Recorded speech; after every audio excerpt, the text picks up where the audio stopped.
வணக்கம் நண்பா. மகிழ்ச்சியும் நிம்மதியும் ஒன்று போல் தோன்றலாம், ஆனால் இரண்டிற்கும் வேறுபாடு உள்ளது. அதை இந்த பதிவில் தெளிவாக கூறப்போகிறோம். மனிதனின் மனதில் ஆசை தோன்றுகிறது. அந்த ஆசை நிறைவேறும் போது அவனுக்கு மகிழ்ச்சி தோன்றுகிறது.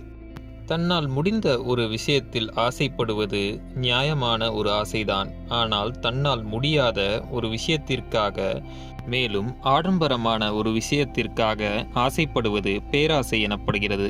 அதாவது ஆசைகளை அடைந்த பிறகும் மேலும் மேலும் ஆசைப்பட்டு கொண்டே இருக்கும் நிலைதான் பேராசை. பேராசைக்கு எல்லைகளே கிடையாது. அது வளர்ந்து கொண்டே இருக்கும். அதற்கென ஒரு கூரை கிடையாது. அது வானத்தை நோக்கி போய்கொண்டே இருக்கும். எனவே பேராசை துன்பத்திற்கான அறிகுறி.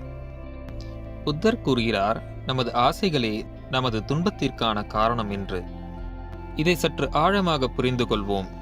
நாம் ஒன்றின் மேல் ஆசைப்படுகிறோம். அது கிடைக்கவில்லை என்றால் நமக்குள் எழும் மன வருத்தம் நமது மன அழுத்தத்திற்கு காரணமாக அமைகிறது. அதனால் நாம் வாழ்க்கையில் எதையோ இழந்தது போல் உணர்கிறோம். வாழ்க்கையே முடிந்தது போல் வருந்துகிறோம். துன்பத்திற்கு என்ன காரணம் என்று உற்று நோக்கினால் நாம் கொண்ட அந்த அடைய முடியாத ஆசைதான் அதற்கு காரணம்.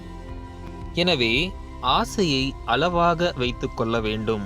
உன்னால் முடிந்த ஒரு விஷயத்திற்காக ஆசைப்பட வேண்டும்.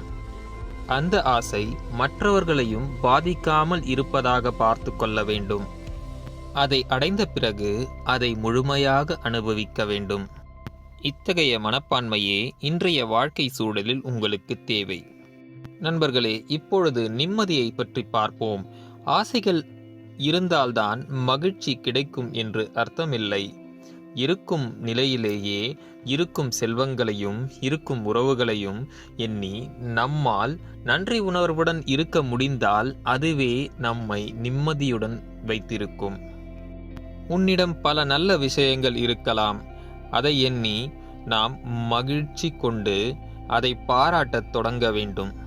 அது நம் மனதிற்குள் நிறைவான ஒரு நிலையை ஏற்படுத்தும். நம்மிடம் இல்லாத விஷயங்களை எண்ணி நாம் வருந்தும் போது நம் மனதிற்குள் எதிர்மறையான எண்ணங்கள் அதிகரிக்கும். அது மேலும் மேலும் உங்கள் வாழ்க்கையில் பற்றாக்குறை சூழ்நிலைகளையே உருவாக்கும். அதை விடுத்து உங்களிடம் இருக்கும் நல்ல விஷயங்களை எண்ணி அதை மகிழ்ச்சியுடன் பாராட்டி அதற்காக நன்றி உணர்வுடன் இருப்பதே உங்களுக்கு நிம்மதியை தரும். அதுவே நிரந்தரம். இந்த வீடியோ உங்களுக்கு பிடித்திருக்கும் என்று நான் நினைக்கிறேன். பிடித்திருந்தால் லைக் பண்ணுங்க, நமது சேனலை சப்ஸ்கிரைப் பண்ணுங்க. நன்றி, வணக்கம்.